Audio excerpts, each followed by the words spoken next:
ராவுத்தர் பேசுனதை நான் பல காணொலி பார்த்துருக்கேன். நல்லா பேசியிருக்காரு. தாவேக்காக்கு ஆதரவாக தான் பேசிகிட்டு இருந்தார். பட்டு கொஞ்ச நாள் அவரை காணோம். என்ன ஆனார், அவருடைய வேரபவுட்ஸ் என்ன, அவர் என்ன ஆச்சுன்னு நமக்கு தெரியல. ஒருவேளை அவரை அமைதிப்படுத்திட்டாங்களா? நீங்கள் சைலண்ட் ஆக மாட்டேன்னு சொன்னால் ஜெயிலுக்கு போட்டுருவோம். இவர் எந்த கேட்டகரியில் இவர் சைலன்ஸ் பண்ணாங்களா, காணாமல் போயிட்டாரா? இன்றைக்கி மீடியாவை கம்ப்ளீட்டாக பெண் நிறுவனம் தான் கண்ட்ரோல் பண்ணுது. அந்த பெண் நிறுவனம் யாருன்னு உங்களுக்கு தெரியும். சபரீசன்.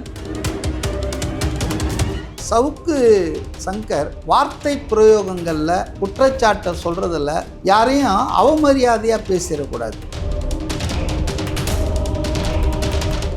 சங்கரும் தப்பு பண்ணாத ஆள் இல்லை. அவரும் நிறைய பேரை பிளாக்மெயில் பண்ணியிருக்காருன்னு நான் ரொம்ப வருஷத்துக்கு முன்னாலேயே கேள்விப்பட்டிருக்கேன்.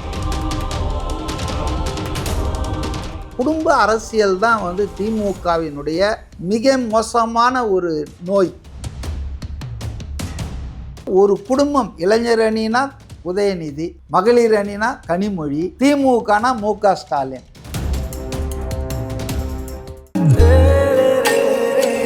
மண்மனம் மாறா சுவைக்கு உதய கிருஷ்ணா அசல் நெய்.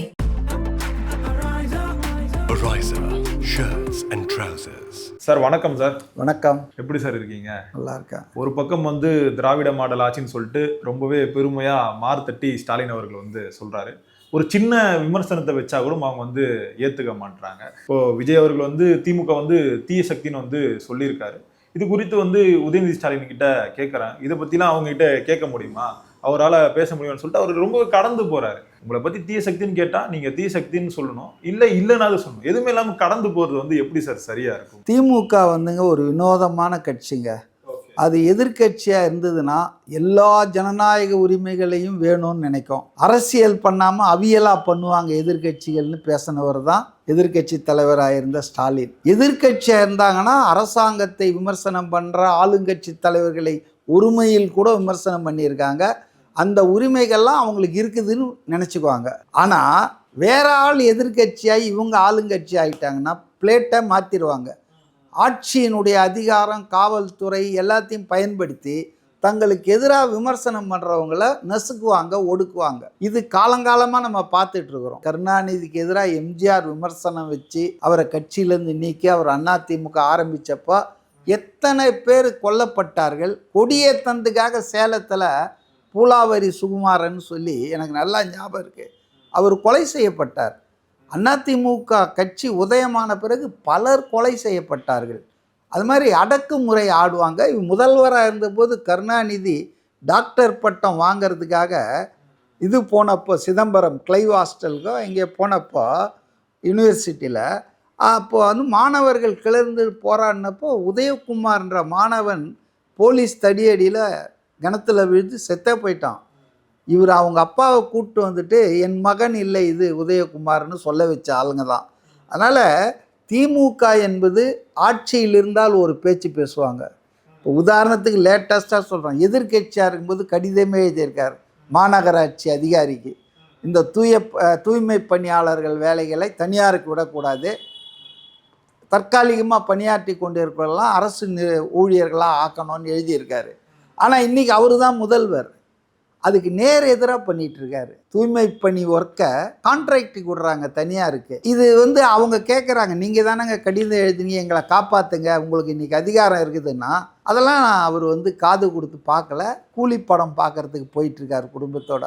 ஸோ திமுக அவங்க ஏழையின் சிரிப்பில் இறைவனை காண்பேன்னுவாங்க, மாநில சுயாட்சி மத்தியில் கூட்டாட்சின்னுவாங்க. ஆனால் இவங்களுக்கு தேவைன்னா என்ன காட்டாட்சி வேணும் பண்ணுவாங்க. அதாவது இவங்களுக்கு அதிகாரத்தில் இருக்கணும், தன் குடும்பம் அதிகாரத்தில் இருக்கணும். குடும்ப அரசியல் தான் திமுகவினுடைய மிக மோசமான ஒரு நோய். அடுத்தது ஊழல் நிர்வாகம். இந்த ரெண்டு தாங்க அந்த காலத்துலேருந்து திமுகவை பாதித்திருக்குது. பாருங்கள், கமிட்டி ஃபார்ம் பண்ணியிருக்காங்க திமுகவில் தேர்தல் அறிக்கை தயார் பண்ணுறதுக்காக. அந்த தேர்தல் அறிக்கை தயார் பண்ணுற குழுக்கு யார் தெரியுமா தலைவர்? கனிமொழி. கனிமொழி வேற யாரும் சீனியரே இல்லையா அவங்கள விட அந்த கட்சியில்? ஏன் ஆராசா சிறந்த சிந்தனையாளராச்ச எம்பியா இவங்களுக்கு முன்னாலேருந்து இருக்கிறாரு, மத்திய அமைச்சராக இருந்தவர், நல்ல பேச்சாளர். ஆற்றல் மிக்கவர். அது மாதிரி நிறைய பேர் இருக்காங்க. இப்போ ஒரு குடும்பம், இளைஞர் அணினா உதயநிதி, மகளிர் அணினா கனிமொழி, திமுகனா மு.க. ஸ்டாலின். அப்போ ஒரு குடும்பத்தை சுற்றி இந்த கட்சியை நடத்துறதுன்றது இது ரொம்ப சகிக்க முடியாத அளவுக்கு இருக்குது. அந்த கட்சியில் இருக்கிற பல பேருக்கே இது சகிக்க முடியாமல் இருக்குது. ஆனால் என்ன பண்ணுறது, ஆட்சி அதிகாரம் இருக்குது. இல்லைன்னா பாருங்கள், இந்த திருவண்ணாமலை மாநாட்டில் ஏவா வேலு அதிமுகவில் இருந்து அனுபவித்து எம்ஜிஆரை ஜெயலலிதாலாம் தெய்வம் அம்மான்னு சொன்னவர் இன்றைக்கி வந்து தன் பிழைப்புக்காக, தன் பதவிக்காக என்ன பேசுகிறாருன்னா, உதயநிதியை வந்து இளைய பெரியார்ன்றார். இளைய பெரியார்னு சொல்கிறாருங்க. எப்படி இதை வந்து வீரமணி போன்றவர்கள் ஏற்றுக்கிட்டு வேடிக்கை பார்த்துட்டு இருக்காங்க.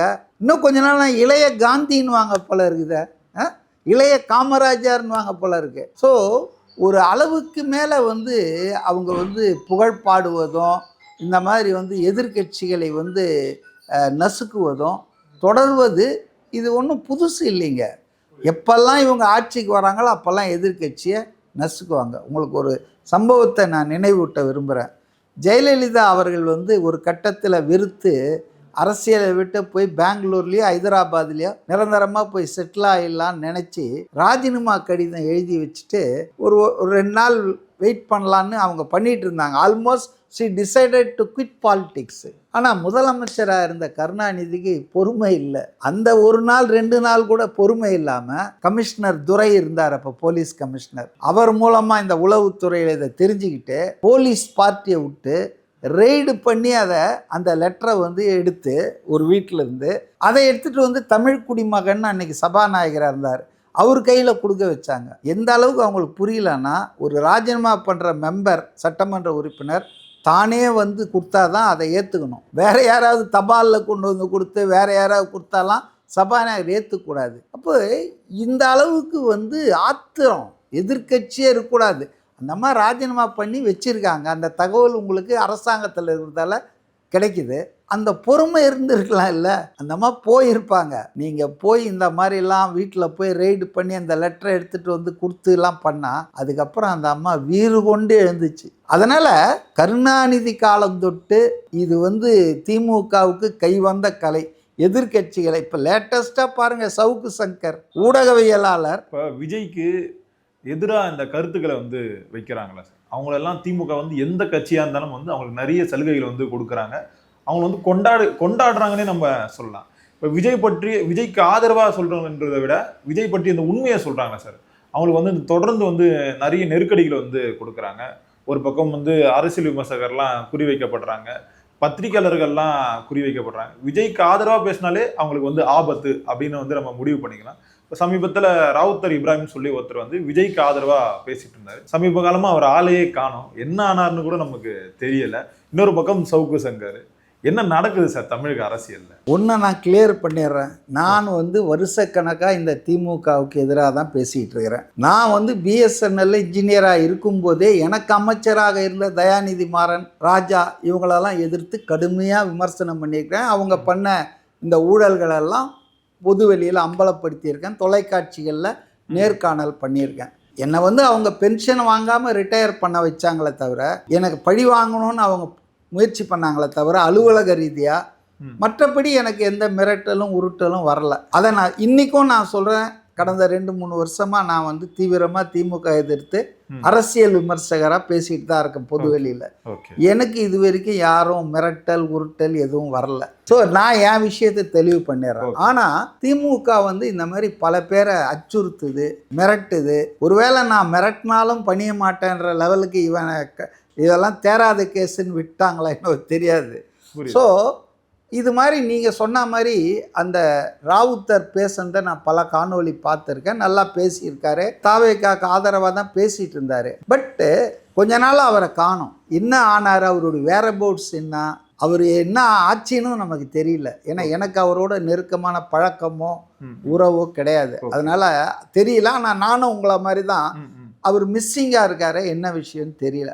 ஒருவேளை அவரை அமைதிப்படுத்திட்டாங்களா? 2 வகை சாமதான தண்டம். சில பேரை வந்து சைலண்ட் பண்ணிடலாம், நீங்கள் சைலண்ட் ஆக மாட்டேன்னு சொன்னால் ஜெயிலுக்கு போட்டுடலாம், புரியுதுங்களா? அது மாதிரி இவர் எந்த கேட்டகரியில் இவரை சைலன்ஸ் பண்ணாங்களா, காணாமல் போயிட்டாரா, என்னன்னு எனக்கு தெரியல. சவுக்கு சங்கரை பொறுத்தவரையிலங்க, அவர் ஏற்கனவே பல வழக்குகளில் இருக்காரு. அவர் ஒரு அதிரடியான ஆள். நான் வந்து அதில் அரசு மட்டும் காவல்துறை மட்டும் தப்புன்னு சொல்ல மாட்டேன். இப்போ ராவுத்தரை பற்றி நான் சொல்லுவேன். அவர் வந்து எந்த தப்பு பண்ணதாக என் நாலேஜுக்கு வரல. இந்த விமர்சனங்களுக்காகத்தான் அவர் சைலன்ஸ் ஆக்கப்பட்டிருப்பார் அல்லது காணாமல் போயிருக்கிறார் பொதுவெளியிலிருந்து. ஆனால் சவுக்கு சங்கரை பொறுத்தவரையில் அவர் வந்து திமுகவுக்கு ஃபுல்லாக ஒர்க் பண்ணவர் 2021க்கு முன்னால். அதுக்கப்புறம் அதிமுகவுக்கு ஃபுல்லாக அஃபிஷியல் ஸ்போக்ஸ்மேன் மாதிரி பண்ணிகிட்டு இருக்காரு. அது அரசியல் பேசலாம், தப்பு கிடையாது. ஆனால் ஆட்சியாளர்களை பற்றி நம்ம பேசும்போது கொஞ்சம் கவனமாக பேசணும். அதுவும் திமுக என்பது ஒரு கடுமையான விமர்சனத்தை ஏற்றுக்கொள்ளாத, சகித்து கொள்ளாத ஒரு, அவங்க மற்றவங்கள பாசிஸ்ட்ன்றாங்க. இன்னைக்கு மீடியாவை கம்ப்ளீட்டாக பெண் நிறுவனம் தான் கண்ட்ரோல் பண்ணுது. அந்த பெண் நிறுவனம் யாருன்னு உங்களுக்கு தெரியும். சபரீசன் ஸ்டாலின் அவர்களுடைய மாப்பிள்ளை தான். ஊடகம் பூரா எது ஹெட்லைன் ஓடணும், எது வந்து தலைப்பு செய்தி ஆக்கணுன்றதெல்லாம் இவர் தான் சொல்கிறாரு. விவாதம் என்ன நடத்தணுன்றதும் அவருக்கு சொல்கிறது தான், பெண் நிறுவனம் சொல்கிறது தான் இவங்க பண்ணிட்டு இருக்காங்க. அப்போ சவுக்கு சங்கர் வார்த்தை பிரயோகங்களில் குற்றச்சாட்டை சொல்கிறதில்ல யாரையும் அவமரியாதையாக பேசிடக்கூடாது. இப்போ உதாரணத்துக்கு ஐஸ்கிரீம் அதிகாரின்னு போலீஸ் கமிஷனர் அருண். போலீஸு நார்மலாகவே it is a brutal force. அப்போ ஏதாவது சமயம் சந்தர்ப்பம் கிடைக்காதான்னு காத்துட்டு இருப்பாங்கல்ல. அதே போல் இவர் போலீஸ் துறையில் ஏகப்பட்ட இன்சைட் இன்ஃபர்மேஷனை பொதுவெளியில் சொல்கிறாரு. அது வந்து இன்வெஸ்டிகேட்டிவ் ஜேர்னலிசம்ன்ற சொன்னால் கூடங்க சில விஷயங்கள்லாம் வெளியே சொல்லாமல் இருப்பது நல்லது. மக்களை பாதிக்கிற விஷயங்களை பற்றி பேசலாம். அங்கே 2 போலீஸ் ஆஃபீஸருக்குள்ளே நடக்கிற கோல்டு வார ஒரு ஆஃபீஸர் உங்களுக்கு கொடுக்குறாரு, நீங்கள் அதை வச்சு பேசினா உங்கள் மேலே வந்து ஒரு இதுதானே ஆகும், கோபம் வரும். இல்லை எப்படா இவர் தப்பு பண்ணுவார் அப்படின்னு பிடிப்பாங்கல்ல. அதனால் இவரும் வந்து தப்பு பண்ணாத ஆள் இல்லை. இப்போ சங்கரும் வந்து தப்பு பண்ணாத ஆள் இல்லை. அவரும் நிறைய பேரை பிளாக்மெயில் பண்ணியிருக்காருன்னு நான் ரொம்ப வருஷத்துக்கு முன்னாலேயே வந்து கேள்விப்பட்டிருக்கேன். All set and done. அவர் தப்பு பண்ணால் சட்டப்படி நடவடிக்கை எடுங்க, நீதி மூலம் தண்டனை வாங்கி கொடுங்க. கைது பண்ணுறது, சிறையில் அடைப்பது, குண்டாஸ் போடுறது, இதெல்லாம் வந்து ரொம்ப டூ மச்சுங்க நிர்வாகம், போலீஸ். அப்போ இது வந்து அவருக்கு வந்து கருத்து சுதந்திரம் இருக்குது, அரசியல் கருத்துக்களை சொல்வதற்கு உரிமை இருக்குது. அவர் ஒரு வேளை வரம்பு மீறி ஏதாவது பேசினார்னா அதுக்கான சட்டங்கள் இருக்குல்ல. அவர் ஒன்றும் தீவிரவாதி இல்லை, பயங்கரவாதி இல்லை. இப்போ அவருடைய அரெஸ்ட்டே நீங்கள் பார்த்தீங்கல்ல, தொலைக்காட்சியில் நான் பார்த்தேன். ஃபயர் இன்ஜின்லாம் வர வச்சு அந்த கதவை உடைப்பதற்கு தான் வந்து நீதிமன்ற அந்த நீதிபதி அலோவ் பண்ணியிருக்கார் பொழுது. ஆனால் அதிகாரிகள் ஆளுங்கட்சியினரை குஷிப்படுத்த அவருடைய லாக்கர்லாம் உடைச்சிருக்காங்க. இப்போ அதெல்லாம் சட்டத்தின் முன்னால் அவங்களும் நிறுத்தப்படுவாங்க. யாராக இருந்தாலும் சட்டப்படி நடந்துங்கன்னா பிரச்சனை இல்லைங்க. சட்டத்தை மீறும்போது சிக்கல் வரதான் செய்யும். ஆனால் ஒரு ஊடகவியலாளர்ன்ற முறையில், ஒரு அரசியல் விமர்சகர் என்ற முறையில் சங்கரை வந்து இப்படி நடத்த வேண்டாம். ஆட்சியாளர்கள் கருத்து சுதந்திரத்துக்கு எதிரான ஒரு நபர்களாக அவங்க பாஜகவை பாசிசம்ன்றாங்க, மோடி ஆட்சி வந்து ஊடகத்தை கையில் வச்சிட்டு இருக்குதுன்றாங்க. அதே வேலையை தானே நீங்கள் செய்கிறீங்க. உங்களுக்கும் அவங்களுக்கும் என்ன வித்தியாசம்? விஜய் சொல்கிறது ரொம்ப கரெக்டு தானே. அவங்க பாசிசம்னா நீங்கள் பாயாசமானாரு. அது நகைச்சுவையாக சொன்னாலும் the same tendency, same attitude தானே தமிழ்நாட்டில் நம்ம பார்க்குறோம். ஸோ அதனால் வந்துங்க, தமிழ்நாடு அரசு, திமுக கழகம் எதிர்கட்சியாக இருக்கும்போது என்னெல்லாம் அவங்களுக்கு உரிமைகள் இருக்குது, என்னெல்லாம் அவங்க செய்யணும்னு நினைக்கிறாங்களோ அதை எடப்பாடி பழனிசாமியோ அல்லது விஜயோ சீமானோ செய்கிற உரிமை இருக்குதுன்றதை உணரணும்ல. இவங்க ஆளுங்கட்சி ஆகிட்டா யாரையும் இவங்களை கொஸ்டின் பண்ணக்கூடாது, இவங்க எதிர்கட்சி ஆகிட்டா யாரை ஒன்றாலும் இவங்க கொஸ்டின் பண்ணுவாங்கன்ற இந்த ரெட்டை தாப்பால்னுவாங்க. அதான் ரெட்டை நாக்கு. எதிர்கட்சியாக இருந்தால் ஒன்று பேசுவாங்க, ஆளுங்கட்சியாக வந்தாட்டினா. இப்போ எதிர்கட்சியாக இருந்தால் சேலம் 8 வழி சாலைக்கு பெரிய விளைநிலங்கள் ஆச்சா போச்சானாங்க. இப்போ என்னாச்சு? 8 வழி பாதை. ஆனால் அது மட்டும் இல்லை, பரந்தூரில் விளைநிலம், உங்களுக்கு நீர்நிலைகள் எல்லாம் நாசமாக போகுது ஏர்போர்ட் வந்தால். அப்போ தொழில் வளர்ச்சின்றாங்க. ஸோ இவங்களை பொறுத்தவரைங்களே திமுக பேசுவது ஒன்று, செயலில் ஒன்றுன்றது ரொம்ப நாளாக நடந்துட்டுருக்குங்க. கடைசியாக நான் ஒன்றை சொல்கிறேன்.